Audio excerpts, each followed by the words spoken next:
joining us today for our Zoom chat series in week 6. So we're going to get started in just a minute. So just hang tight and we'll get started in just a few.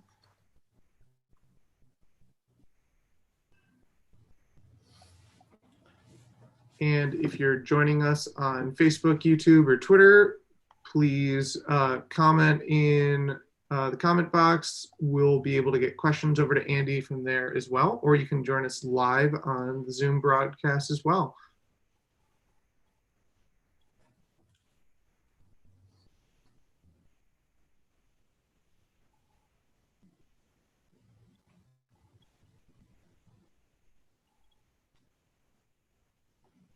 And for those of you that are tuning in here in Zoom and also on Facebook, YouTube, and Twitter, we just want to welcome everybody for being part of this AIG Detroit series. This is a free weekly live stream that we started just a few weeks back, and we're going to be hosting these through the end of June. So feel free to check out our social media page, our website for the Zoom chat series. And this whole series is dedicated towards the creative community, both here in Detroit, here in the Midwest, in our country, across the globe, to inspire different creatives from different backgrounds, for them to also be able to dialogue with creatives that we are featuring as part of the series. I know I'm excited to have Andy here from Good Done Daily. He will be presenting today. He'll be starting in just a few minutes, and then we will have a Q&A with Andy. So feel free to utilize the Q&A button here in Zoom. So for those of you that are joining us right now in Zoom, there's a Q&A button at the bottom portion of the dashboard. Feel free to click on that button and type away questions that you have for Andy, whether during his presentation, if there's a question that comes up that you'd like to type in, and he will address those in the Q&A portion of this Zoom chat at the end of his presentation. So we will have some dedicated time for each of you to speak with Andy, ask questions, and dialogue with him directly. And then, as Dylan mentioned earlier, for those of you that are tuning in through Facebook and other platforms, just leave a comment in whatever platform you're viewing this, and we will have that directed to Andy, whatever questions or comments that you have for him. So feel free to go ahead and utilize the comment section. And for those of you that are in Zoom, feel free to utilize the Q&A button. So again, welcome everyone. I know there's a couple more people joining us. We have Christian, Courtney, Juliana, Kristen, Christina, Matt, Michael, Randy, Sheila, and Stephen. So welcome to everyone that's tuning in right now in Zoom. And for those of you that are watching this on Facebook Live, YouTube, or Twitter, we welcome you as well. And with that being said, just want to introduce Andy. So Andy Kopietz is our guest creative today on Zoom chats on this Wednesday afternoon. And Michael Moran, welcome Michael. He says hello from Houston, Texas. Thank you. And for those of you that are joining, feel free to leave in the chat section. Let us know where you're tuning in from, whether you're tuning in from Detroit, Miami, Brazil, wherever it is that you're tuning in from. Leave a comment there. Let us know where you're joining in from. We welcome all of you. And Andy, I'm really excited to have you today and feature you part of this AIGA Detroit series in Zoom chats. Andy is the founder and principal of Good Done Daily, and I'm really excited to have him here. He's been a very influential part of our local Detroit community. He's done some really beautiful work. I know Randy's also tuning in. Randy's also a partner at Good Done Daily, so really excited to have some representation here. And Andy, feel free to take it from here. All right. Well, um, thanks so much. I appreciate you letting me be here. I was just saying earlier before we hopped on the live broadcast that I really appreciate the AIGA engaging in these kinds of events. I think they're an important part of what creates and cultivates community. And for a long time, at least in Detroit, and for as long as I can remember, the graphic design community was sort of missing that foundation. And so with this new leadership that's here at the AIGA Detroit, I can feel a lot of that coming back. So I appreciate you both. Thank you for having us. Yeah, so I titled this talk Practicing Good or Good Practice. And for people who are very grammatically sound, practicing good probably doesn't sound like the right combination of words, but the way that I mean it is that, when you're practicing good, are you practicing patience? Are you practicing humility and reason? Are you practicing the notion of being good to others? And, I have my bad days just like everybody else as a graphic designer doing the things that we do for our clients. But I try really hard every day to see the good in people and to bring good things into our work, good values, patience, good ideas, humility and respect for the process. And so I think that's really what I'm pointing to in the title here. And also doing good through your actions. And I think, that's the pinnacle of a lot of the work that we try to do and a lot of the values that we try to build into the work that we do for our clients. I'm going to just kind of go away from this real quick. So who are we? That's a great place to start. Good image to show would be this. This is a poster that my colleague Randy designed for my birthday last year. Or Christmas, I can't remember, but it was a gift. And it's sort of us poking fun of the sort of vernacular that you see with a lot of these ads and things that you might flip through casually in a magazine. I've certainly seen a lot of back of page ads in the city of Hamtramck that we're based in our kind of local supplement quarterly newspaper that look like this. And it's just sort of this humorous take on what we do as designers and things like that. But Randy has been with me kind of from the beginning, and he continues to add a lot of value to the work that we do. And I think it's really his humor and his intelligence that kind of helps to lift up a lot of the things that we do. So I'm very lucky to have somebody like him that I can bounce ideas off of and occasionally reprimand for not always filling in his time, but trying really hard. We're all really busy. And so, I would be worse for wear if he wasn't here. And so day to day, this is us. And then, of course, there's a whole network of people that we work with too that allows us to work in different mediums. And then just a quick thing on the name, Good Done Daily. This is also something that I think is a little descendant from Randy. It was the way I remember it, and this kind of differs in our minds, is we were at lunch a couple of years ago with some friends on the steps in downtown Detroit. And I thought Randy said something to the effect of, if I had my own practice, I would have a neon sign on the window. And when I pulled it, you'd be able to kind of turn on the different words and it would say good work done daily. And that kind of stuck in my mind. And so in 2015 and 2014, when I was thinking about launching the studio, I was searching for names and that kind of just stuck out in my mind. And with a few modifiers, I remember emailing him. This is documented in emails somewhere. And I said, can I use this or some amalgamation of it? And he agreed, with the caveat that someday I turn that into a neon sign, which about 7 or so years in, I still have not done, but hope to do someday.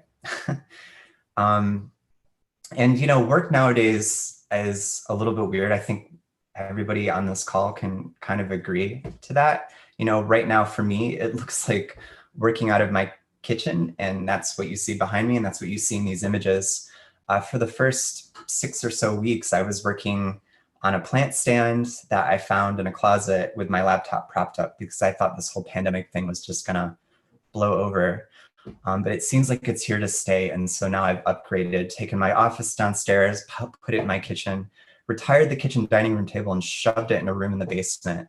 And this is kind of where I am daily, and I get to look at plants and really admire the green thumb that my partner has, because I can take no credit for that. And I miss my office, and I go back there once a week to water my plants to make sure that they're not dead. But, other than that, this is kind of the day to day. And, also for a lot of us, including those that are on this call, Zoom has become a really big part of our lives. I never thought I would say that, never thought that would happen.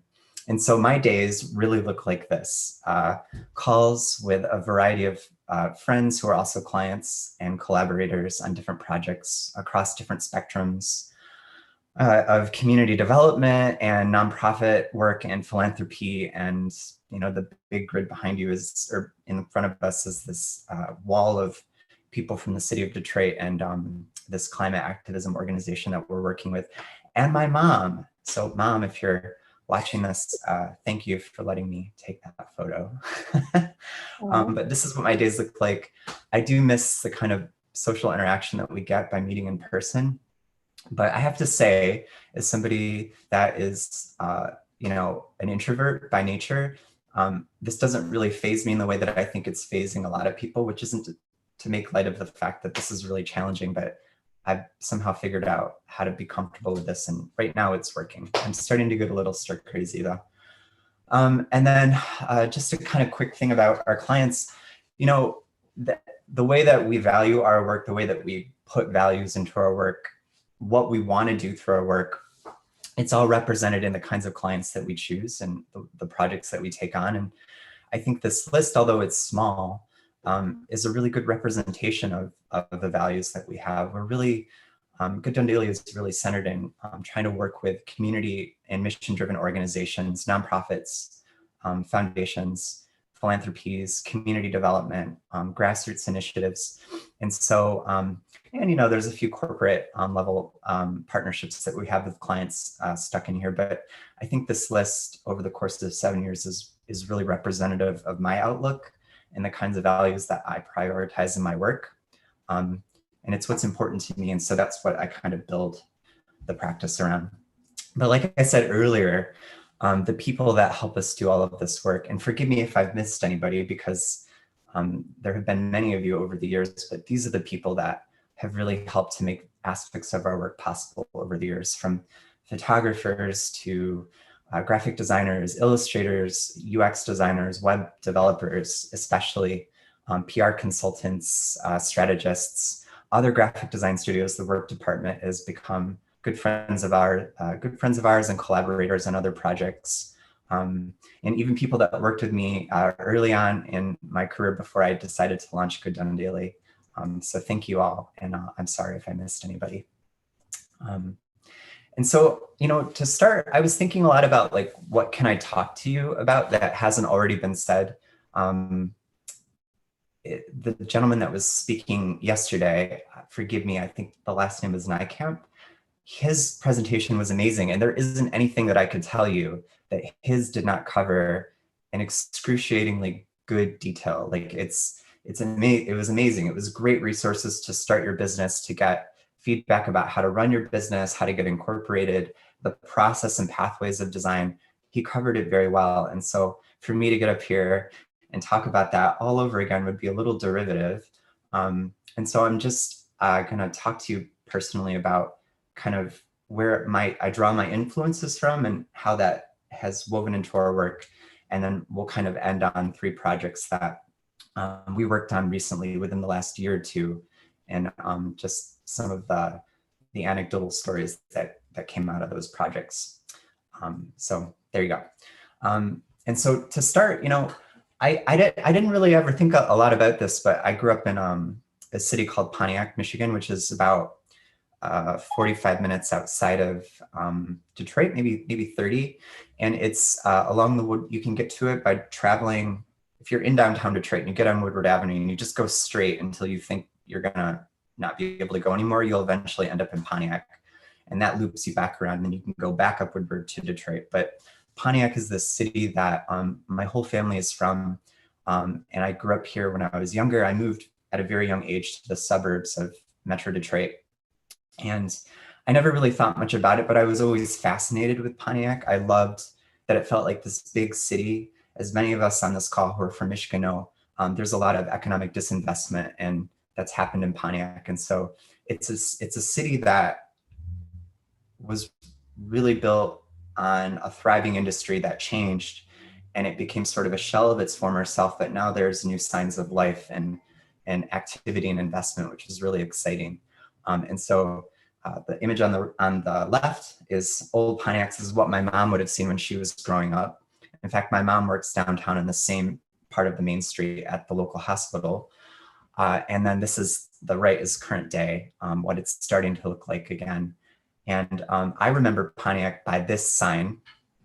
I knew whenever I passed this coming back at night or going to the babysitters during the day, that, because my mom was a single parent working full time, I knew whenever I saw this sign that I was halfway home or a quarter of the way home, because when we passed it, we were only 5 or 10 minutes away.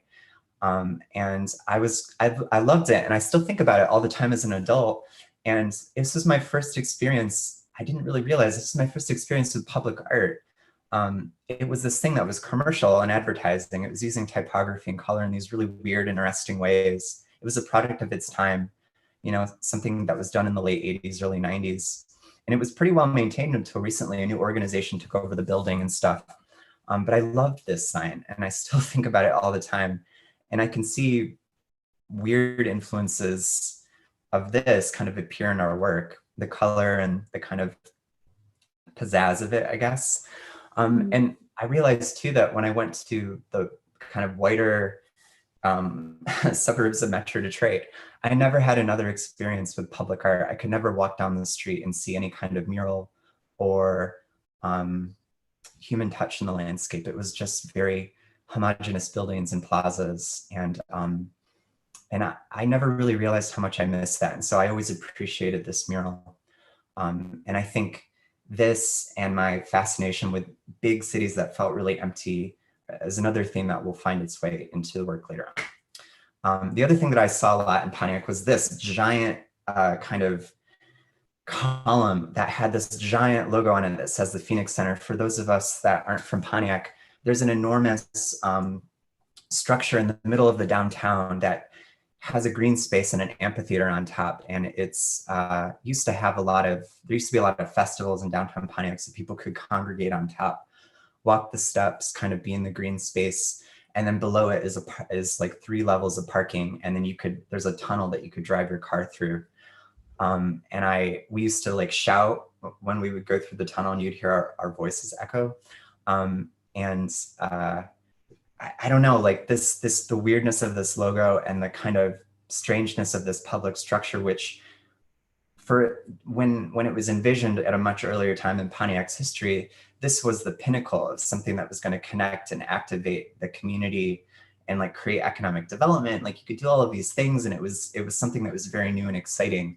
But you know, it's now become this symbol of disinvestment in the city, and something that people either want to get rid of or they want to preserve for specific reasons. And so right now in Pontiac, there's this tug and pull of what do we do with this? And I think the city has voted to preserve this and try to rehabilitate and use it in some meaningful way. So we'll see where that story goes. And then I'm going to talk a little bit about what I remember when I was a kid, because when I was a kid, I think reading was really important to me, and the adults that showed us books, like a lot of us who might be on this call, you might remember Chicka Chicka Boom Boom. And I was completely fascinated with this. I loved it then. I still love it now. I still think about it as an adult, and I never really realized this, but this is a story that's all built around letters, colors, words, patterns, and really simple shapes. And these are themes that I see all the time in our work. I mean, all of us work with letters and kind of composition and graphic design, but there's something unique that's embedded within this that I think has always stayed with me and has always found its way into the different things that we make somehow. The playfulness, the attitude, the kind of spirit that it has. I remember this really well. And in a weird way, it was sort of a foreshadowing of maybe some of the things that I would be interested in later, but just didn't know how to articulate. The other things that I really remember were the Stregonona books, which were designed and illustrated and written by Tommy DePaola. I don't even know if he came and visited our school when I was a kid. living in suburban Metro Detroit. But I remember checking out his books and again, loving the kind of whimsy and playfulness and the kind of mutability of the color palettes and the simple shapes and things. These are things that I think subconsciously I carried around with me for, into adulthood. The other thing that I really love is this book, which I don't know if you remember this, Maria, but I really love this book. Maybe you do too. Yeah, there's a lot of commentary from people that are agreeing with the Chicka Chicka Boom Boom and the Tommy DePaula book. So you have some fans here in attendance. That's cool. Well, these were designed by Lane Smith. I think partially written by John Schneika. I don't know how to say his last name, but the name that you don't see on this is Molly Leach, who was Lane Smith's wife, who designed and typeset and brought these books to life.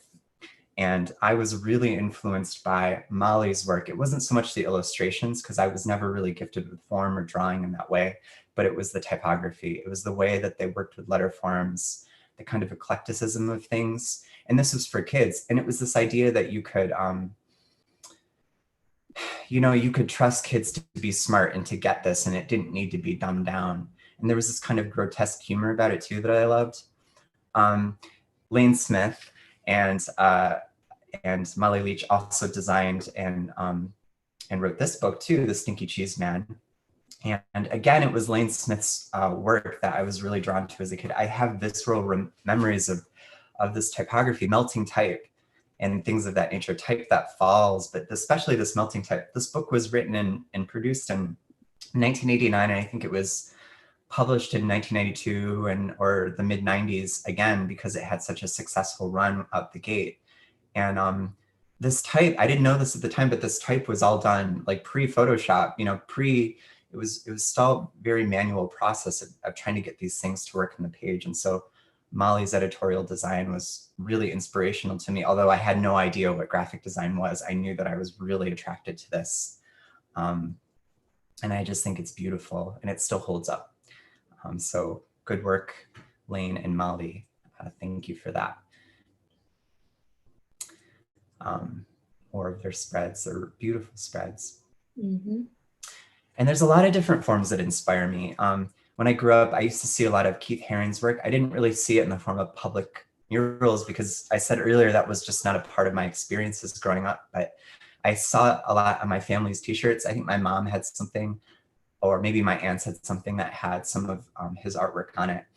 And then I would see it in ads and things when I would go and visit my dad on the weekends or whatnot. And I just loved this, and it stuck with me my whole life. And I think a lot of people on this call might be influenced by it too. And then, as I became more of an adult and started to take photos and catalog the world around me, these are the kinds of forms of vernacular design that really interested me. Letter forms in the environment, ads in the back of multilingual supplements and community newspapers, the kind of quirkiness and imperfections that you see in murals. I took this in Montgomery, Alabama. And then, this sort of, this Iran, I guess I would call it a logo type that was designed by a Persian graphic designer called Gobed Shiva. I just love this design. It's sort of reminiscent of Pushpin Studios and Milton Glaser and things that maybe you would have seen in the 60s and 70s. But this kind of weirdness has always stuck with me. And I think it kind of finds its way into some of our work. Again, these vernacular forms, these letters, the things that you see on the sides of Mexican restaurants, this guideline for preparing proposals that I found in a library at Techtown in Detroit, like this kind of weird visual communication, an unusual collision of colors and kind of banal use of typefaces. I just love that. I don't know why. It's hard to explain, but that's me, I guess. And then the other thing that is an emergent theme is making things accessible for people. And so what I mean by that is sort of civic communications. I never really knew how to put a word or define this, but I was going through my phone trying to find things that I thought were themes that I could throw into this presentation. And I realized I take a lot of photos of civic communications, logos, things that are for neighborhoods, manuals for citizens. This fold-out poster, which I think was designed by a local representative here in Detroit, Scott Benson's office, about how residents can recycle and what days of the week they can do it and what districts are covered and who to call for public safety, like all of these things that usually make really hard to find information obtuse and not really visible, made accessible to people, you know, in the form of visuals and symbols and collateral. And I love the democratization of that kind of information. And I love the idea that it can be more exciting than just things that you see or are confronted with on a page.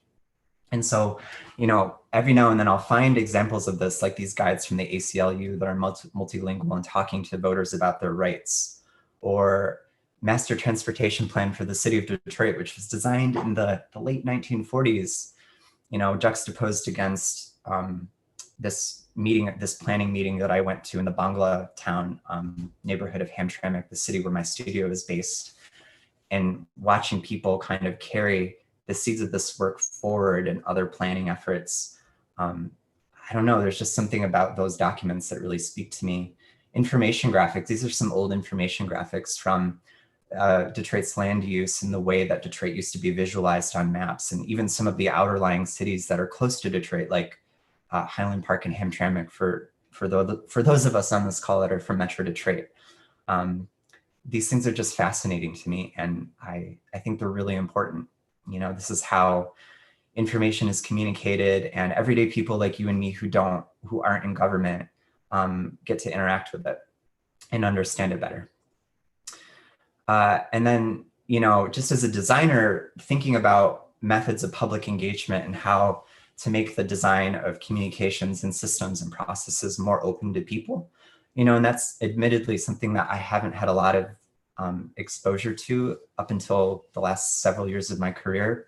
But I, at a certain point, got bored with designing in these kind of vacuums that a lot of us designers practice in, where we keep the work very close to our heart, and we're not always bringing people into the process, even on things as simple as workshops and how to design objects or printed matter or whatnot. And I think these two guides right here are really influential, because they not only do they teach you how to look at those topics, but they're actively lifting up those processes of collaboration and showing you examples of how that works. So if you haven't heard of Design for People by Scott Stoll, run to your nearest Amazon merchant and buy it right now. It'll change your life.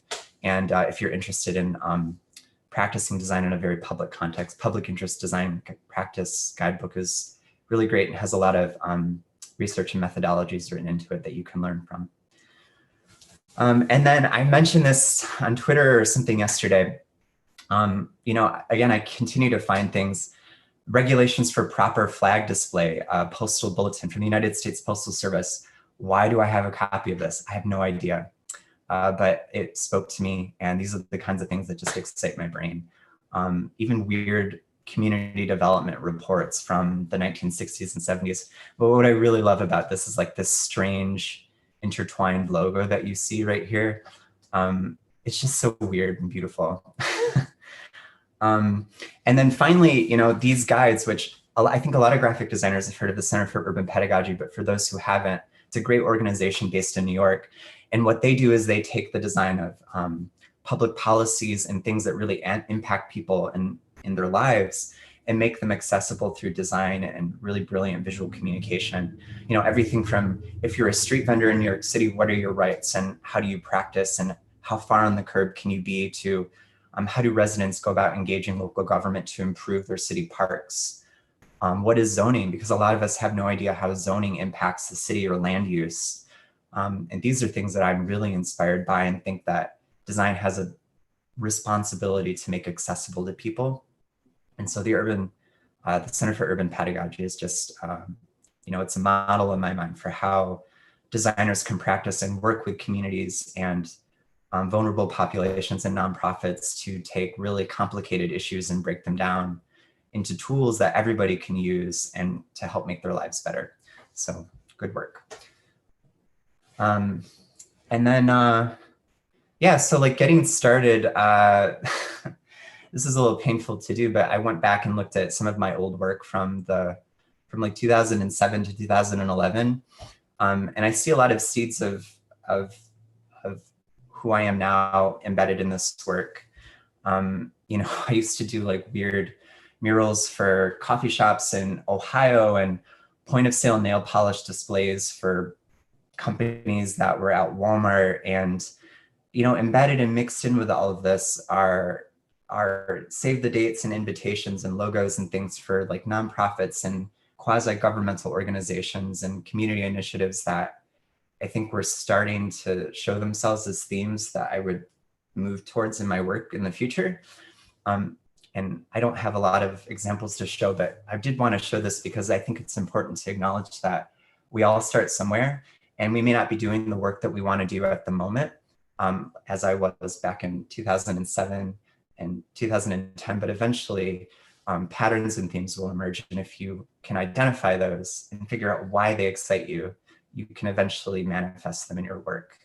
The point is to just know that they exist. And so, you know, somewhere within this, there are little seeds here. And I didn't always like the work that I was doing, but I was learning a lot. And so I think too, and this was stated really good on yesterday's AIGA presentation, you're sometimes just a set of hands. Like, I wasn't this strategy mastermind in any of these projects. I was a pair of hands that was actively designing and kind of coalescing this. And as I was doing that, I was learning about typography and contrast and composition, which was really important for me because I had such a backwards education in graphic design. I did not go through traditional schooling. I was a photography major, and it was an accident that I fell into graphic design. And people took chances on me, and I failed a lot and probably should have been let go a few times, but people continued to give me chances, and I continued to grow as a result. So for those people who are early in my life and allowed that to happen, you know who you are. Thank you. And, you know, it was that job that I did most of these things in that introduced me to things like this. So Emigre magazine and, you know, Studio Dunbar's work for the Dutch, I think the Dutch postal system. You know, a lot of this stuff predates, I mean, it predates InDesign in any meaningful way. It predates Photoshop in any meaningful way, you know, late to mid 80s. And these are the things that I would find lying around in cabinets at my job, you know, because my boss was a designer who grew up in the 80s, actually was Doug Kaiser's student. So Doug, if you're on here, I worked for one of your students from Eastern Michigan University. But anyway, she had these things in her library, and I used to just take them home and look at them and pour through them, and like I was fascinated by them. And so these things were, you know, very interesting and influential to me. And I just said I would share them.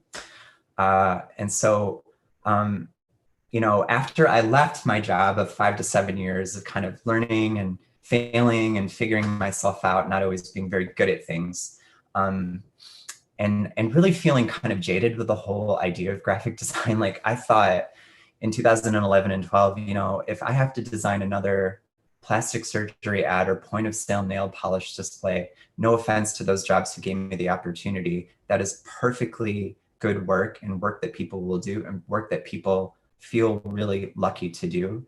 There's nothing wrong with that work, but it was not the work that was making me happy. But I thought to myself, if I have to do this work all the time, I'm going to be really unhappy for my career, the rest of my career. So I need to find something different.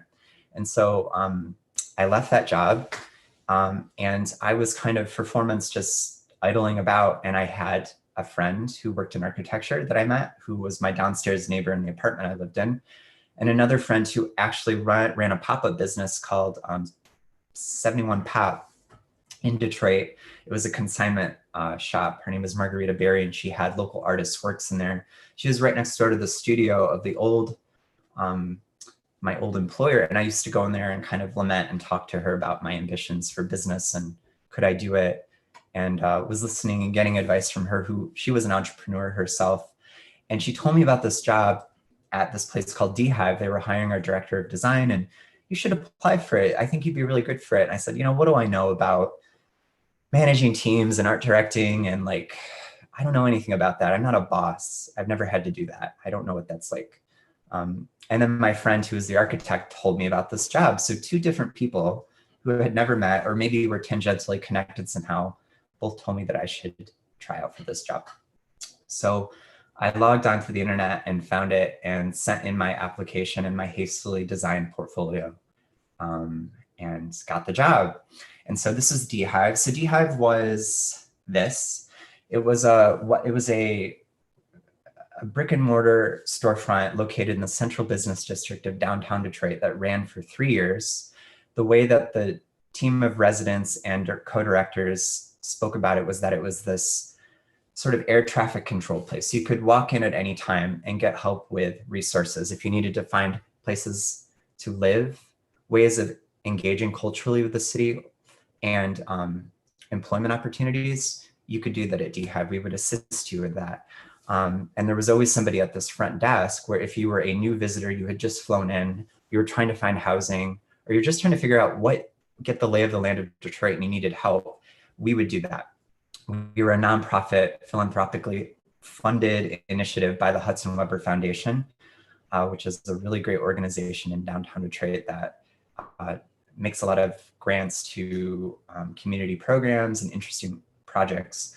And they brought in a consultant named Joshua McManus, who ran a company called Little Things Labs. And he was sort of doing consulting in post-industrial cities in the Midwest, helping other foundations work on intractable civic problems.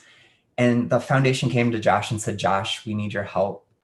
We would like you to help us figure out how we can attract and retain talent in Detroit to work here, to stay here, to engage here in the city. And so Josh, with his really talented team, and a friend of mine, Megan Deal, who hired me to fulfill this position, Megan has gone on to do amazing work herself, kind of worked on this idea and built this thing and pulled in community resources, hired people from the community who already had businesses. And in this case, my former colleague, Jeanette Pierce, who now runs, or formerly ran, the Detroit Experience Factory and now runs this Detroit City Institute. People that were doing things in the city. Jeanette had for years invested in the city, was giving experiential tours of the city. She became the director of community at DHive and was running experiential tours out of DHive under our name. April Boyle, who was a really important figure, was doing a lot of work in entrepreneurial matters in the city, became our director of entrepreneurship. Jeff Aronoff, who was our executive director, had a background in law and was really interested in matters of community and took a sabbatical from his job and came here to DHive to lead this team. And then I was hired to piece together all the visual communications and the experiences. So what I love about this image is that I didn't make all of it myself. I was able to hire a team of design residents who would come on for 3, 6, 9 months at a time and work with me in the studio behind this gray wall with the windows. And we would build these assets, most of which were started by Megan Deal and her team, Basha Strajaka, and my good friend Jezebel Brash, who now lives in Germany. And we did maps, we did postcards, we did environmental graphics for the walls and the grounds, the biz grid, the t-shirts that those people are wearing, the graphics on the iPad that greet visitors. Everything in here is a real product of design. Our job was to figure out how to make people feel welcome in a really unfamiliar city and to give them answers when they felt like they were idling and didn't know where to go or what to do or how to connect to Detroit.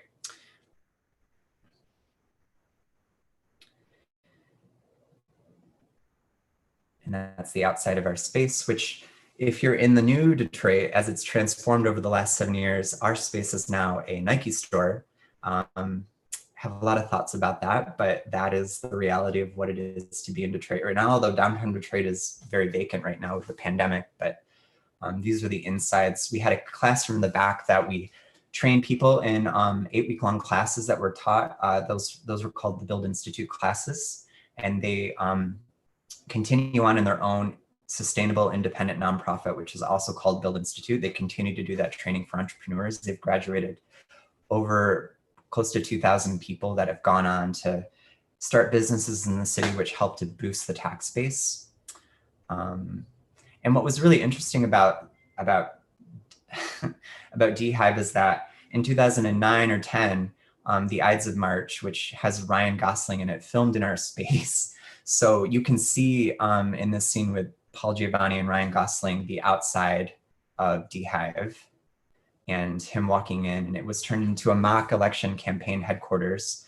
And the office that they're walking into is actually the design studio that I ran with a little tiny team of design residents, which was really bizarre. My colleague Randy showed this to me yesterday, and I was really blown away by it because I remembered it, but there was a time when Michigan had all these really cool film incentives, and so this is what was happening, and I just kind of forgot about it.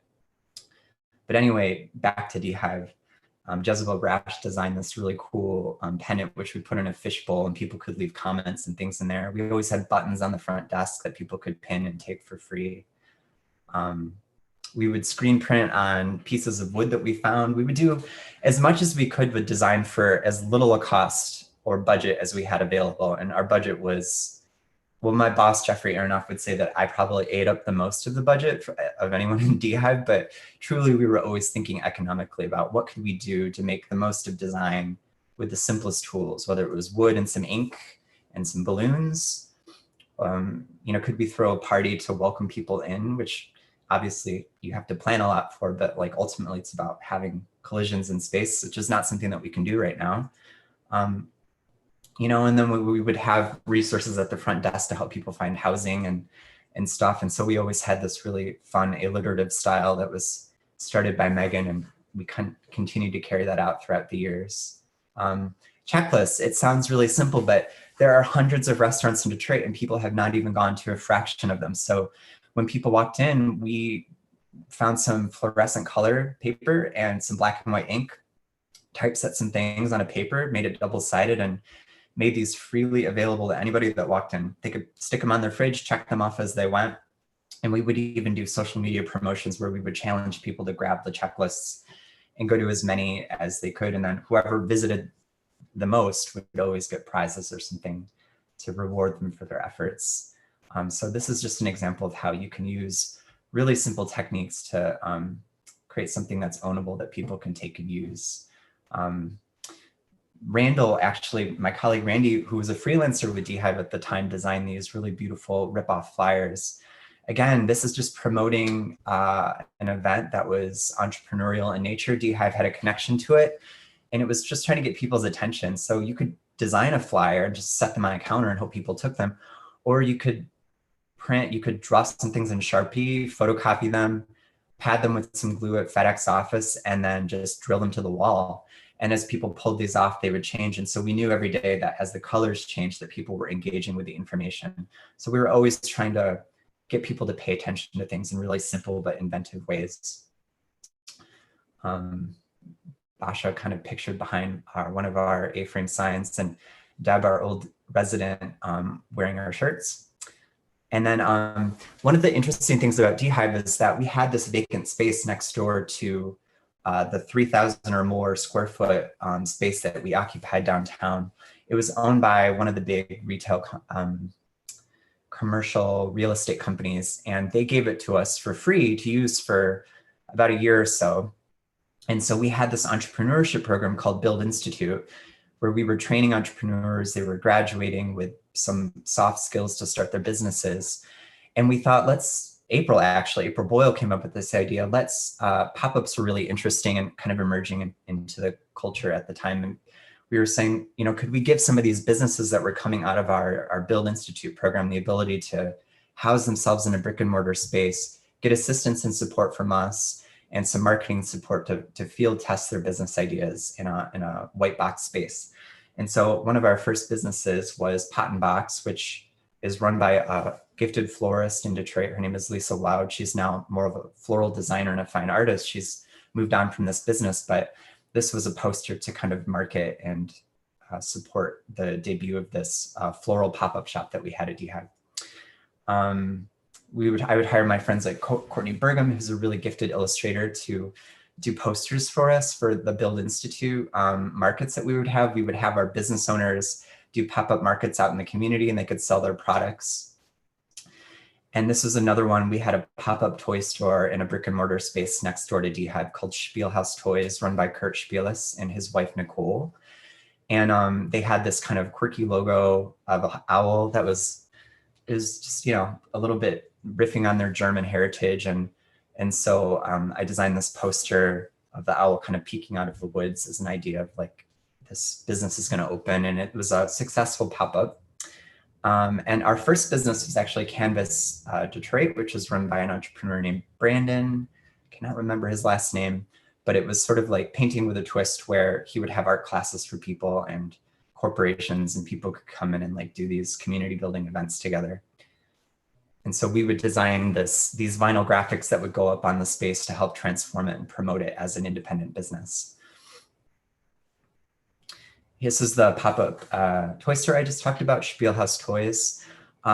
This was not entirely designed by us. We were really just responsible for the vinyl graphics and colors on the walls, but this was largely designed by Cog Studio, which is a Detroit architecture studio. They donated their time and some of their services, and they worked with Kurt, who's pictured in this image, to transform the space in a really unusual way. And we would find moments to hide the logo in the space, like in this nook for reading, this children's reading nook.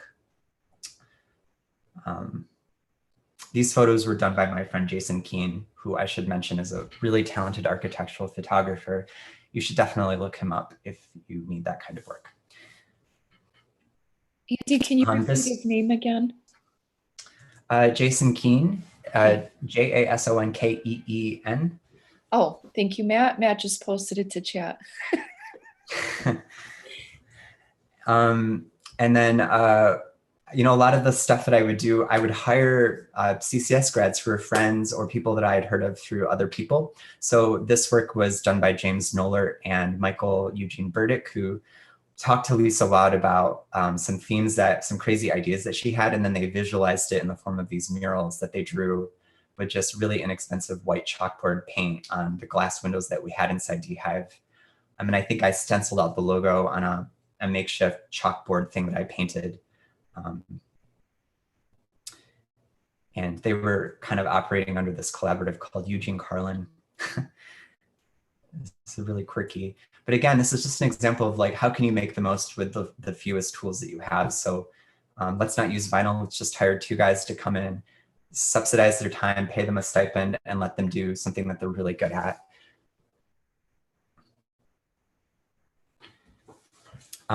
This work was a riff on Candy Chang's Before I Die walls that are really popularized. If you haven't heard about her, you should look her up. But we were thinking about this vacant wall that we had in Beehive and how we could turn it into something that was really participatory and community driven. And we thought, let's riff off of Candy Chang's Before I Die walls, and we'll say something like, I want the city to be. And so this was designed by our design resident at the time, Joe Anstep. And then one weekend we came in, laser cut the stencils out, painted the walls with some inexpensive chalkboard paint, and then just rolled on the white in a few layers. It took us about a day. It dried, and then every day people would walk in and just leave these really kind of insightful messages about the city. They weren't always great, but we would always self-edit a bit. And we would post these to social media daily to promote Beehive and to kind of provoke conversation. The cool thing about this is that this graphic, this scene, is actually from an Apple commercial. Apple filmed a commercial in the city of Detroit, and they used this wall. And you see the guy in here is Jason Hall, who started a movement called Slow Roll of biking, individuals who bike across the city in large numbers. And so this is a still from that video. Apologies to Apple, but it is our work. So, and just people kind of using the work. Our early design residents, Basha Strajeka and Jezebel Brash, and I worked on this map. Believe it or not, at the time, there wasn't any singular map that you could just get to help you navigate the 1 square mile radius of the downtown. So we decided to design one, and we subsidized the costs by getting organizations who wanted the maps to donate a certain amount of money for a certain sum of maps. So we could order as many as people were willing to donate money for, 10 cents per certain quantity of maps. and we could make some of the money back to cover the printing costs, and then we would distribute these everywhere. So you would see these at the Detroit Public Library, the Visitors Bureau, at the Convention Center, and at different businesses in the downtown area.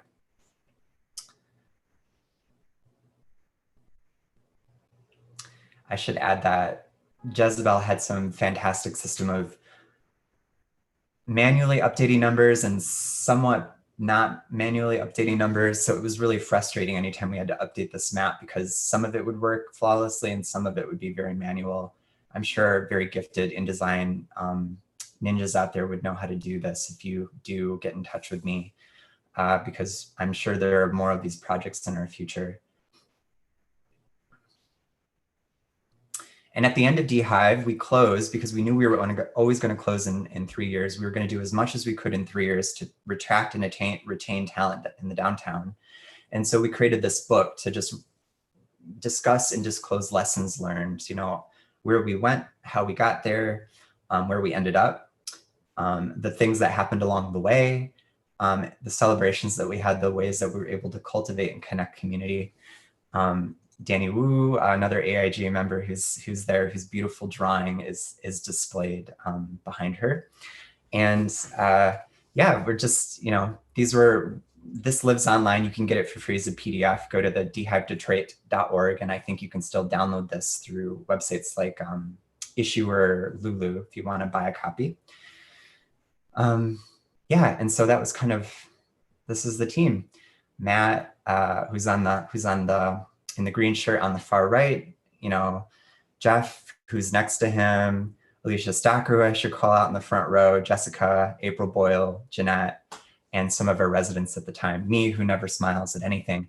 You know, this is a really special time in my life. And I should say that DHive completely blew my world apart, because I just didn't know until then that you could use design as a tool that was non-commercial. You could use it to support and lift up community. You could connect people to resources. You could use it in a nonprofit context to communicate. You could create an experience that welcomed people. This was all very transformative for me. I had never thought that you could use design in this way. It just wasn't a part of my vocabulary. And so I'm really thankful that people gave me this opportunity, because it completely changed my life, and it changed the way that we practice and the kind of work that we would do. So I went on from about a year before DHive closed in 2015, I started something new that continues, and it's called Good Done Daily. And these are some earlier photos of us getting started. To begin, we just worked in coffee shops and public spaces. We had no rent. We really didn't even have employees, but I knew that I needed help. And so Randy, who has been with me since the beginning in the early DHive days, we were working on a public art event that was for an organization in Midtown, and I knew I couldn't do it alone. So I asked him to help, and we just, you know, I kind of said, like, can you just stay forever? And so it wasn't a formal hiring process. He's just been with me, and we've continued to grow through a 380 square foot office from cafes. You can see people in here, Fatima Baxwala, Libby Bogner, Jezebel Brash, and Crystal Brower, all of whom are gifted designers in AIGA Detroit from the College for Creative Studies. So we've done as much as we can, and we've grown. And then we moved to Hamtramck, which is a majority Muslim population city that is within the 149 square mile radius of Detroit, but Detroit sort of grew its boundaries around it, and yet it is its own separate municipality. If you hop 5 minutes over the border, you're in Detroit. And we're in Hamtramck. We love it. It's diverse, it's walkable. It still feels like this really interesting urban and eclectic environment. And nobody looks like me, and everything is just very different. I love that about it. And so we upgraded, we got an 800 square foot office and threw ourselves in it, hired some painters, put some type on the door, made it multilingual, because Hamtramck, its history is that it was dominantly Polish. It's now Bosnian, Bengali. You know, there's Arabic. There's this collision of cultures, and so just as a friendly reminder to people on the outside of our door, we wanted to say, like, you can pop your head in. You are welcome from from 10 to 6 every day, and don't be afraid. We're your friends. I don't know. That's just my way of trying to promote kindness and to be friendly. And we have a conference room. I never had that before. So, you know, we can finally host meetings. We can't do it right now, but we were back then. And I just felt really proud to be able to finally have this, all the things that I kind of dreamed of come together in this image. And I'm very lucky to have these things and to be able to practice in this way. And of course, you need the obligatory Vignelli enlarged calendar under wall, or else you can't be a graphic designer. You got to turn in your license. And usually our process looks a little bit like this. Start a project, sketch, think, try something else, fail, you know, group workshop, try again, ask your colleague if they like the thing that you made, they hate it. Choose a different font, talk to your stakeholders, client calls, scope creep, compromise, cry, don't really cry, but you can cry in private, stay up late, make something kind of okay, present your options, pick one, try not to redesign the thing that was just approved, which I'm very guilty of. Make logos in a million formats and colors, always miss one, send the final invoice and rinse and repeat ad infinitum. At least that's my process. This varies all the time. It's not perfect. I'm sure people on this call have more thorough and exciting processes. And like I said, we work with a variety of different initiatives. Gautam Daily was really founded in this idea. It was a response to like, can we use design in a community context? And so we work with organizations like this, which is the Building the Engine of Community Development in Detroit. They're creating a process and a system through which community development can happen in a more resourceful and an equitable way so that community orgs all over the city, and there are hundreds, have the funds and the leadership and the resources that they need to thrive and to create value for the communities that they serve. So this is us thinking through a kind of visual look for their annual summit. And the idea here is that it's a collision of people, cultures, ideas, and community. Community development, for people who aren't so familiar with that space, is a messy space. There's collisions, there's disagreements, but ultimately you have to synthesize all of that and come out the other end with something that people can agree to lift up together. And so that's what this design kind of represents, is that collision of different personalities. You know, we do the website, we always find different ways of like hiding little Easter eggs. So the logo, which we did not design, but we had to inherit, is an engine. And so my colleague animated it, which we thought was kind of fun, which would only work if you hovered your mouse over it. And then this is just sort of the visual identity spanning the website. And the way that we collage these different colors and pieces and textures together. You know, working with community-based arts organizations is a passion of mine. This is a design that unfortunately probably won't be used this year. It was for some spatial programming in a public park in Detroit that was a celebration of arts and community. And I don't know if it's gonna ever see the light of day, but I'm sticking it in here because it's me.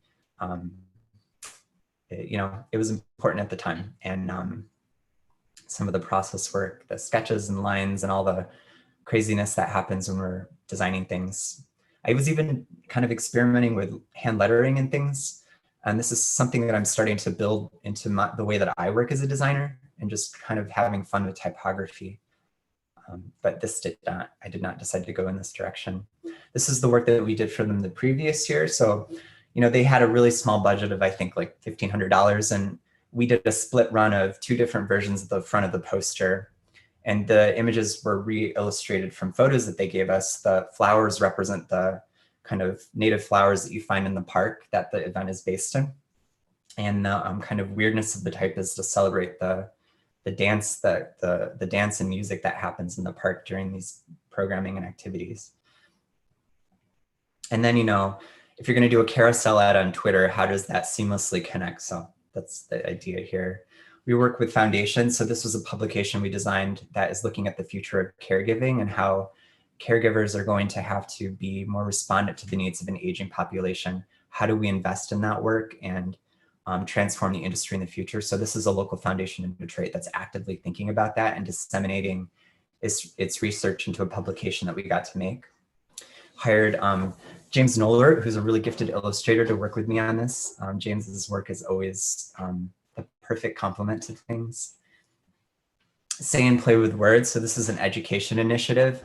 It was about closing the 3 million word gap that children and families are faced with, especially families whose parents are out of the picture a lot. Children are sort of left to their own devices and have a deficit in their language and learning abilities. So when that happens, it can actually impact their development as adults later in life. So this was a community-wide initiative that ran in different minority communities all across Detroit to really encourage word-rich activities between parents and children. And it was multilingual, so it had to exist in Spanish and English. We did the print collateral, the social media applications, which Crystal Brower, a designer at the time, worked with me on. And they had to sometimes exist in Spanish. So whatever they were saying in Spanish, we were trying to visualize in English somehow. And what it looked like when we used photography. Do data visualization for them and just trying to communicate statistics and facts about parents and children. This is a campaign that I'm currently working on that's been temporarily paused with the city of Detroit. And right now the city is redesigning their master transportation plan framework. It's the first time they've re-examined how this works in about 100+ years. So as we think about how to get people engaged in this process with the planners and at meetings that are participatory and capturing their insights so that the design is happening with them in mind, we are using posters and other communications to kind of build people into that process a little bit. And so these are designs that we have going that hopefully will see the light of day at some point. COACT is a nonprofit. It's the Ralph C. Wilson Jr. Foundation initiative. It's a brick and mortar space that supports nonprofits in the city with services and resources to grow their capacity. United Artists of Detroit, this is a really cool project we just wrapped up with a designer, Ellen Yee, who worked on the identity with us. It's advocating for artists' rights and the kind of needs of independent artists in the city of Detroit. And we worked on this with a really great team. Paulina, Gina, people from the Heidelberg Project, Tanya, Ingrid LaFleur, who's now based in Africa, just amazing people that made this work possible. Atlantic Impact is an experiential program for Detroit youth that takes them on field trips all over the world. So kids that have never left the city of Detroit, it kind of lifts up their ability to achieve higher in their futures. So this logo that we designed for them. And then some of the communication materials, we actually worked with our friends Michelle and Chris Gerard to capture these images, and we worked them into the materials. So fold-out poster, which talks about the program, and we kind of co-wrote some of the language with them through workshops and planning, and things for social media, banners that you see for Facebook and Twitter. But all that to say, there are 3 types of organizations that we work with. So nonprofits, local governments, and foundations. This is, again, all manifested from my point of view and the values that are important to me as a designer. And because we've done more of this work, we've been able to build a body of work and some core competencies here that people come to us for. So, we don't really do a lot of commercial work. I would say maybe 10% or less of the work that we do is actually commercial. Most of the work is for nonprofits who get grants from foundations. So in a weird way, in Detroit at least, it's this very incestuous cycle of like a foundation gives a grant, which finds its way to a nonprofit, which can then use that money to subsidize the work that we do through design. And so far it's worked out well for us. And even now in these weird times, we've been able to stay busy, which is good. So I'm going to talk to you, just briefly show you some 3 projects that we worked on in the last 2 years. This is for an organization called CanCan, short. It's the Community Association for New Center Area. And they look like this. They're a group of dedicated residents that live in the North End area of Detroit. They care for the health and safety of their community. They do neighborhood patrols. They do neighborhood cleanups. They are an association of different condos and apartment buildings in brownstones. And their friends and their leadership is always actively focused on how to connect and engage the community, how to make sure it's a good place for people to live. And so this is them. And I met them by accident. I was positioned, I was kind of holed up at the Fisher Building in downtown, which is this beautiful building. And I was working there one afternoon, and this woman came up to me and asked me if I would move my table because they needed it for a meeting that they were going to have as a group. It turned out to be Can. And we got to talk, and she said, "What do you do?" And I said, "I'm a graphic designer." And she said, "That's perfect. Like, you know, could you stick around and like participate in our conversation?" And so by the end of that conversation that night, I had pitched this idea of like the residents designing signage that would flank their neighborhood, because they were talking about at that meeting, designing signage to kind of define the boundaries of their neighborhoods and what would that look like and how would we do it and where would we get the funding. And so we came up with this workshop activity that they were surprisingly adaptable to and amenable towards. And it was a weekend activity. Not a lot of people showed up, but it was enough. And we asked them to answer some questions about themselves and the communities that they lived in as the visual fodder for the design. So you can see here residents kind of getting engaged in the design process with us. We'd have questions like, show us your favorite landmark in your neighborhood, and people would draw them. They were drawing beautiful Art Deco buildings outside of their doorsteps and things like that. People would get really into it with markers and things. People were doing collages. We designed a bunch of shapes and let people make collages of their faces and do their own self-portraits. Someone drew me. And some people would talk about the pheasants that are wild in Detroit that they would see in the morning when they were having coffee. Some people would talk about the buses that would go through their neighborhood towards the hospital, things of that nature. And we'd ask people like, what are their favorite colors? Which I know is a little binary, but sometimes not everything can be an open-ended question. And so we took all of these really great things that people were giving us in this participatory way and started to coalesce and create the design of these banners that would hang around the neighborhood using the recommendations for colors, the iconography, and the graphics that the residents generated. It was important to me that the process worked this way because I don't live there. I don't know anything about their community. I'm just this guy that has no meaningful connection. And so as a designer, is it my job to kind of impose my vision on that community, or should the community be actively making with us? And this was a really important project for me because those values are things that I think need to be lifted up in the work that we do as designers.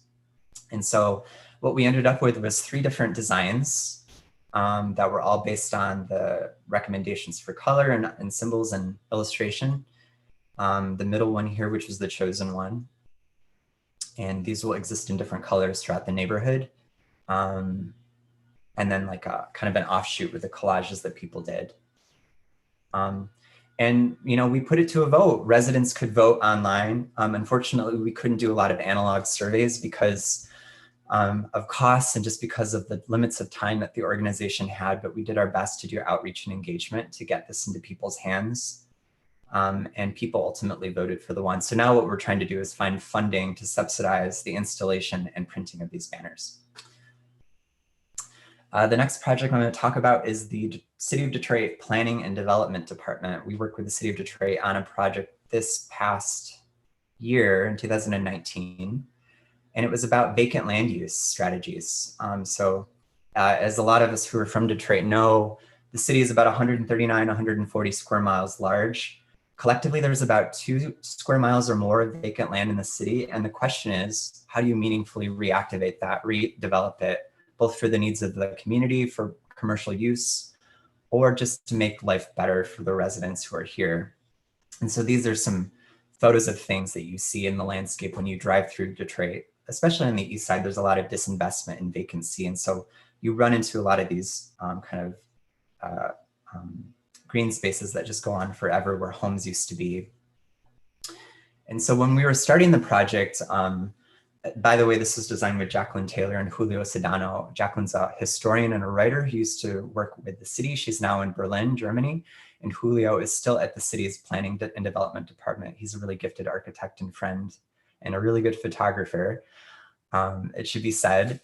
And we could not have done this work without them. And they were so patient and collaborative. So we're lucky to know them. And I will also mention that Randall, my colleague, really carried this project. I had almost nothing to do with it except for the beginning. Randy, this is really a manifestation of Randy's design sensibilities and mine too, to some regard. We found these information graphics in old manuals and things when we were doing research, kind of really inspired by these. I showed these to Randy. these information graphics are so cool.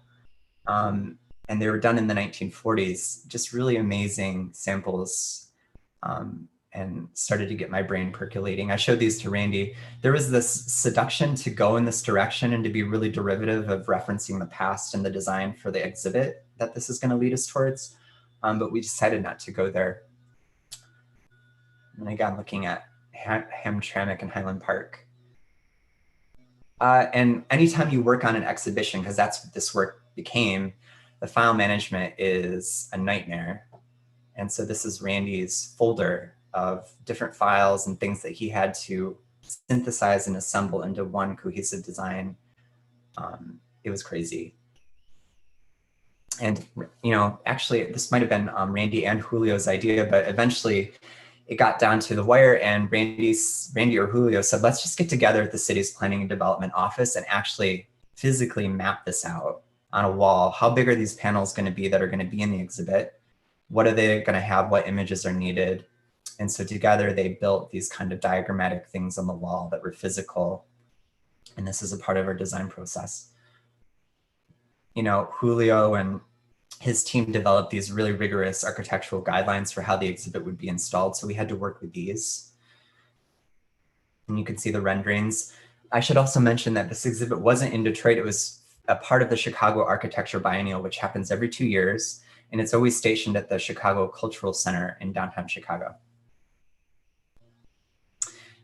There was a problem as we were designing. Our boards for the exhibit went so high that it covered the fire alarm. And so we were given a last minute message to lower the design and size, which meant we had to re-lay out a lot of our files 2 or 3 days before we had to ship them out, which was a nightmare for Randy. And so we did all of that. And this is ultimately how the design structured itself out. It was based on 7 different topologies of land and how that land could be activated and used, and what the city was doing to engage residents in the planning and design process. So it was really written to talk about how the city is participating with residents. And a palimpsest of landscape strategies, which is the title. Palimpsest is like layers. So imagine tracing paper being layered over and over and over on top of each other as you build up a new image. I think that's kind of what a palimpsest is. And so this is what it became. And it was really interesting and engaging to see people interact with it. You can see right here that even in spite of the fact that we were following guidelines and lowered our design, it still wasn't enough. Someone measured wrong and it still partially covered the fire alarm, which I'm sure is a fire code violation, but the museum let it slide. And this is the design in physical space, which matched really well with the historic tile ground of the exhibit, which is cool. Data visuals and looking at the population growth over time. Vacant land use strategies. We had video integrated into the exhibit, which was kind of cool. And so on and so forth. The last project I'm going to talk to you about is BizGrid. So BizGrid is a resource guide for entrepreneurs. It looks like this. It used to look like this. In my early part of being at DHive, we worked with a collection of businesses, BizdomU, which is no longer around. It was an accelerator for early stage startups. The Detroit Economic Growth Corporation and other partners to develop this matrix. And it was a matrix that would help to orient small businesses to resources that are available to them in the city based on 3 levels of their business readiness. If they are startups, if they are established businesses, or if they are legacy businesses that have been around for a while. This would help them find things like real estate assistance, workforce development, funding, office space, and all of that. And I should mention that this work was designed under my direction by Joshua Smith and Jessica Janda, who are really amazing designers here in Detroit. And so when it came time to update it several years later, the Detroit Economic Growth Corporation, who owns this tool, had some spare funds and said, can we take this? We want to add more resources to it. And how do we do that? And so we engaged in a series of meetings with nonprofits, community leaders, and people who are really using the tool to get a sense of how we could make this better. We even used Detroit Startup Week, which is a week of entrepreneurial kind of startup talk, to field test and ask questions to people who are entrepreneurs, who have seen the tool, who might engage with it. How do we make this more compact? How do we make it more relevant to your needs? And people really gave us their ideas. And so all of that informed these prototypes, which you see here, which I kind of started in the early stages. And then it became this. So it was a tabbed, multi-piece, multi-page document, which Randy carried the final design out for. And it was great. And it was color-coded. And it was all based on these different resources for entrepreneurs.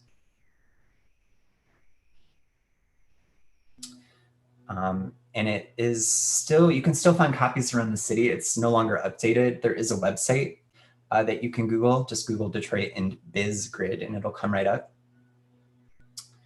And, you know, I think this goes back to my interest in like civic tools. Like, how do you take things that should be easy to find for people and just put them in a tool that makes it even easier for them to find, so that it's not just about going online and Googling, but it's something that's highly curated and put together and assembled and is highly researched. And so we even had guidelines for who got on this in terms of the listings and the resources.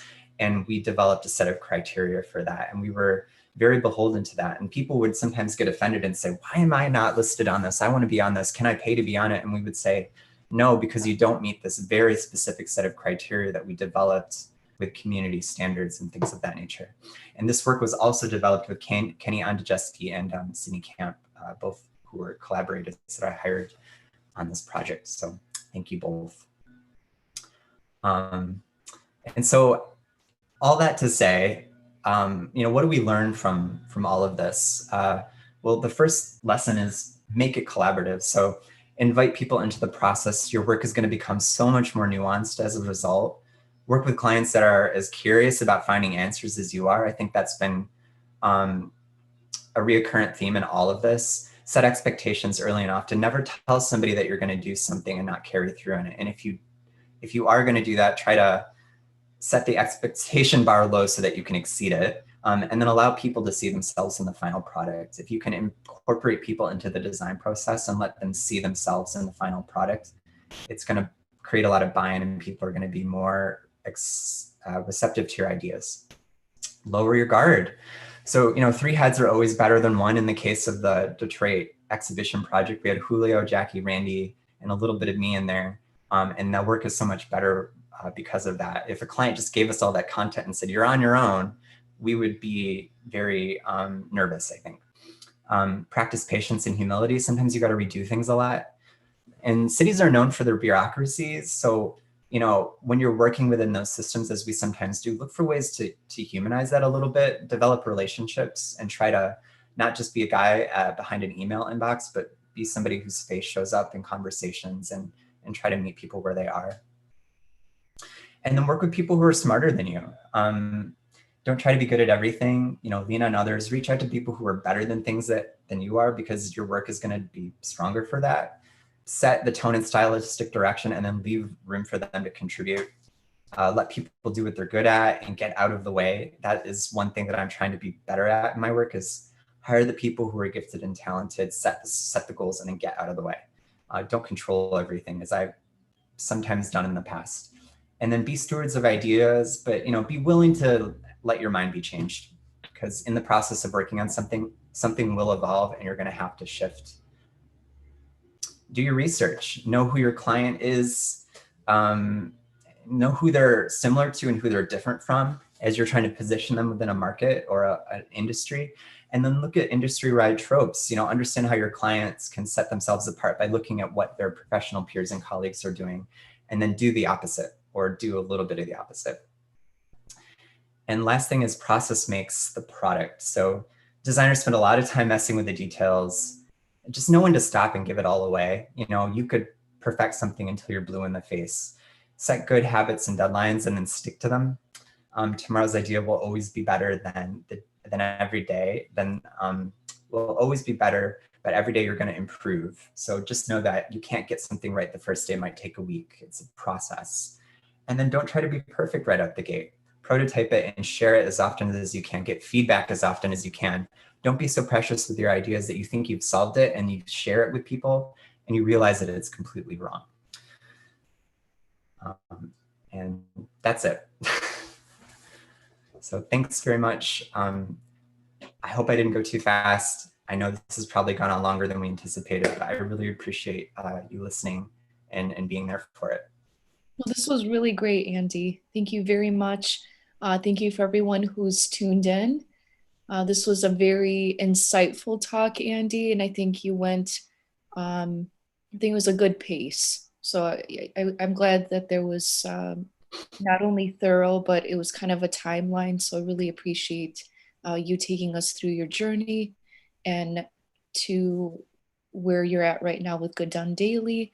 I know there are a lot of positive feedback here in the chat section. So a lot of thank you, claps.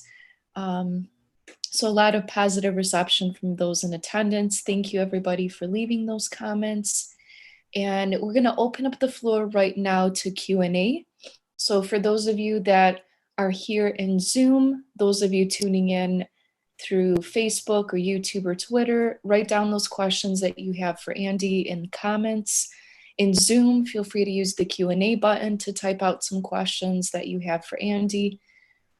So we're gonna use the next, 10, 15 minutes to do a Q&A. So if you have questions, whether it's related to something Andy had mentioned in his presentation, business practices, design processes, feel free to ask those questions here in Q&A, and we'll get started with that in just a minute. And Andy, one thing I did realize through your presentation, and I'm glad you actually talked about it, was those sources of inspiration where from those childhood memories and places like you mentioned and showed from your upbringing in Pontiac and kind of this, I guess, exposure to public art. And then even the books that you referenced, you know, the fact that you have this fascination with civic kind of ephemera as well, collecting things like that. I definitely see that resemblance in your work in a sense, right? So subconsciously, there's so many things that influence us and really based upon a multitude of experiences in our lifetime, whether it's from our childhood, our upbringing, our environment, that really influence how we create later on in life. So I was really happy that you kind of took us down that journey. Are there anything, or I should say, is there anything that's currently that you can see that's influencing your work, or places of inspiration that you're looking to right now that you see are kind of playing out in how you approach a project, or maybe even your process? If maybe you could talk a little bit about that. Yeah. I think the realm of public participation is becoming more important in design, not just in design of graphic design and printed ephemera, but in the design of public spaces, civic life, how public art impacts and creates a sense of place. You might call it the term that a lot of people use is placekeeping, and architects and urban planners are really involved in this work, but or placemaking, but I would actually call the term placekeeping, which is a term I picked up from a friend and colleague of mine, because placemaking is about taking a place and using design to project on top of it and to create something. But it also implies that there was never a place to begin with, and the place that is there maybe isn't good enough. And so I like the term placekeeping because it's about preserving the assets and traditions of a place, but responsibly integrating design, whether it's graphic design, public art, spatial design, and interventions with people, and going through that messy process so that you're honoring the legacies and the things and the histories that are there, but you're using design to kind of lift up their ideas and apply that to a place. And so where I see my practice going is not so much getting away from graphic design, but figuring out where does graphic design intervene in these civic processes? How does information become more accessible, whether it's signage, the navigation of a physical space, or working with urban planners, developers, and architects and and city leaders to communicate information responsibly to the public so that people are engaged either civically or are really informed by what's going on at the scale of local government. And so that's where I see my work going. And I see a lot of designers in this space already starting to practice in really collaborative and participatory ways. And it's an emergent field. It's not something that there's a big body of work around. There's a lot of people starting to write about it. One person I'm thinking is Brian Boyer, who is with Dash Marshall, and he heads up their civic futures practice. And I feel like he's doing a lot of research and work and writing around what it means to be a kind of designer and architect practicing in this space. And there are many others. So, it's that kind of work and its connection to graphic design and visual communication that interests me. And I think that's where I want us to go slowly over time.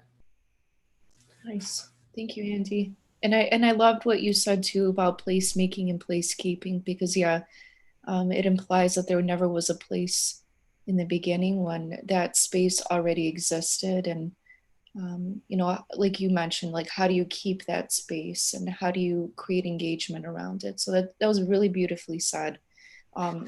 You need to seriously work on a book, because every time, you've either presented, I know even with my class, and I've heard you speak. I mean, you have so many pearls of wisdom. So please consider working on some sort of book. Thanks, Marina. You're welcome, Andy. And it looks like there's some questions coming in. There's a question here from Josh. He says, "Hi, Andy. It was great hearing you talk as a part of CCS AIG last fall. As a fellow introvert, conducting interviews with the people you're designing for can be scary. Do you have advice for approaching your audience and facilitating conversation?" Great question. Josh, thank you very much. I think I remember you. And yeah, I do have some advice. I think anytime you're trying to come at it as a solo practitioner, somebody that this community has no familiarity with or has never met and is maybe skeptical of your presence and what you're trying to do, the best way to approach it is to go through community organizations who are established in those places that you're trying to reach out to and connect with. So if it's a nonprofit, a grassroots community leadership or a community development org, some of them are faith-based and religious, but they're really tethered to the needs of community, especially an aging population or a legacy of people who live in a space.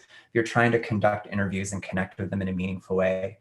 Figure out who the organizations are that are housed within those communities and go to them and build a relationship there. And then through those connections and networks, you'll start to connect more meaningfully with the residents and the community stakeholders. And as far as questions go, there is no right or wrong question. Always do a lot of research about the history that you're going into when you're trying to talk to a group of people. Find out some of the struggles and maybe issues that they've been dealing with. Don't try to do a flyover view, really try to understand them, and then build your questioning around that with those ideas in mind, so that as you're choosing questions, you're being sensitive either to things that happened in the past before your involvement or things that are still going on in the community behind the scenes, so that you're not maybe asking things that can appear insensitive or misinformed. Thank you, Andy. And then Kenya, she has a question here. Hi, Andy, what advice do you have for an artist who is providing services, aspires to make their art business full-time, but is struggling to be a better business person? Yeah, I can identify with that. I think the first rule is don't try to do everything yourself. When I started my business 7 or so years ago, I was really trying to do all of my monthly bank account reconciliations, do the numbers, record every transaction everywhere. And it was exhausting. I was bad at it. And I messed up my QuickBook files so much that it took my future accountant about 4 months to undo. So surround yourself with people who are better at the things that you're not great at, and then offload that work to them and invest in them. Find the time or the ability to pay them for their work, because ultimately they're going to make your life easier, especially if you're a fine artist and you want to focus on creativity and building forms. you need to do what you're really good at. And I think that's making personal connections and finding space and time to create and build your body of work and alleviate yourself from the pitfalls of the administrative tasks. You're still going to have to create invoices and things, and there are plenty of tools out there. The one that I use for invoices and proposal writing is called Harvest, and it's a pretty affordable tool that you pay a monthly or annual fee for, and it's a way of just capturing your time as you make work. If you hire other people to work with you, you can give them access to the tool and they can record their time. You can send invoices and estimates, and you can automate that process. So find tools that make your life easier and try to focus on the things that you're really good at. It's not always going to be easy to just focus on art, but just build the foundation and then try to build the trust and offload those tasks to those people. So that's my advice. Great advice, Andy. In addition to Harvest, are there any other tools that you would recommend for someone that maybe is trying to get out on their own, or like Kenya mentioned, who's trying to be a better business person that has personally assisted Good Done Daily in the operations that you guys work with? Yeah, we're trying out some new tools now. One that I'm really interested in for remote workshops and collaboration is called Miro, M-I-R-O. I'd encourage you to read more about that. And then, we're working on website projects, and website projects have a different kind of pathway for development. Developers have a specific methodology for development. Some might be using Kanban, some might be using agile methodologies for building websites. There are tools that are really built around those methodologies. The one that I'm thinking of that a lot of people know about is called Trello. And so we found Trello to be something that takes us out of the realm of email, really categorizes and organizes information in terms of cards, and then we can assign tasks and update people that way. And it's really great when we're collaboratively building websites. So that's a tool too. Okay, nice. Thank you, Andy. And then could you talk a little bit about, I know you mentioned this earlier in your talk, but how you were actually starting off in photography. So where did that shift happen from photography to graphic design? And when did you decide, I guess it's a two-part question. How did you make that shift? And then how did you, or when did you decide to branch off and start your own studio? Thanks for the question. So I was taking photography courses and stuff in the early to late kind of 2000s, 2010, 9 and so. And I was at a community college taking classes. I was assisting, working with a lot of wedding photographers and commercial photographers, editorial photographers. Thank you, Paul Mobley, Brian Wittes, Dave Lewinsky. I was a terrible assistant. I understood photography and the basics of how to make a great image, and I feel I'm good at that still, but I was terrible at the kind of mentality and work ethic that photographers needed to have, the ability to engage with people. I'm very shy. You probably wouldn't know it from this conversation, but I don't always like to be around a lot of people, and you really have to go into strange and unfamiliar situations. And then just, frankly, the ability to make a living, it's tough, just as it is in design, but with photography, I feel like it's a medium that's now more valuable than ever, and it's even more deprioritized. Newspapers are cutting photographers and visual storytellers left and right. Designers still have work because they can make those publications. And so it was a choice of like, how do I make a living? And then also when I was in college, all of my photography assignments always looked like design assignments. And my professors would say like, are you sure you're in the right department? Like, like you made this thing, this collage of images that you shot, but like, this looks like graphic design to me. This doesn't look like the thing that we assigned you. And I had an instructor named John who said that to me. And so I kind of found my way to graphic design by accident, because somebody, I had applied to a graphic design ad back when Cork Express was popular, and it was in the back of a community lifestyles newspaper. I was underqualified and I had no idea what I would be doing. And I just applied. They brought me in for the interview. I obviously didn't know what I was talking about, but they saw enough in the work I had at the time that I had been making my own, just Photoshop to hire me, and they started letting me freelance, and that was my kind of real exposure to graphic design, and it grew from there. So Nice. And then how did you, or when did you make that leap from, because I know there was a time period, I think it was, you were talking about it even from Beehive, and then when you started Good Done Daily Studio. So when did you feel that that was the right time, or what advice would you give for people who are wanting to go out on their own and branch off on their own? good question. My advice is work somewhere first. Spend 2 to 3 years at a minimum being the hands in someone else's studio and building your kind of visual output and your sensibilities and your approach. Mhm. I worked at a small studio that was based in Rochester and later in Detroit, and we had clients in the nonprofit space who worked in community development and kind of real estate development at the local level. And I cultivated relationships with those clients working on other projects. And when I started Good Done Daily in 2014, while I was the design director at Beehive, so I had 2 jobs full time for about a year, freelancing at night and working my day job. It was those clients from my first job that called me and said, we have this festival of art and light that is going to emerge in Midtown Detroit. And would you like to work on it? Would you like to design the communications and the posters and the programs? And that was my big break, and I was still at Beehive. So that was when I had to hire Randy to help me. And we would bring each other, I'd bring my iMac and my laptop over to his house in the weekends and just kind of knock some things out. And that was what gave me the foundation, enough of a kind of Easter egg of money that I could start to live off of and extend that onto other work. So I would say build relationships by working somewhere first, get better at something, be a set of hands. And then when you have even 1 or 2 clients, that's when you can consider, I think, responsibly shoving off on your own. Okay, thank you, Andy. And then with that being said, it looks like Q&A. Oh, there's something in Q&A. So Anonymous wants to know, I'm looking on doing my master's, and I've seen some universities offer programs in community design, which is a field I'm interested in. Do you think a master's degree is useful in this design pathway?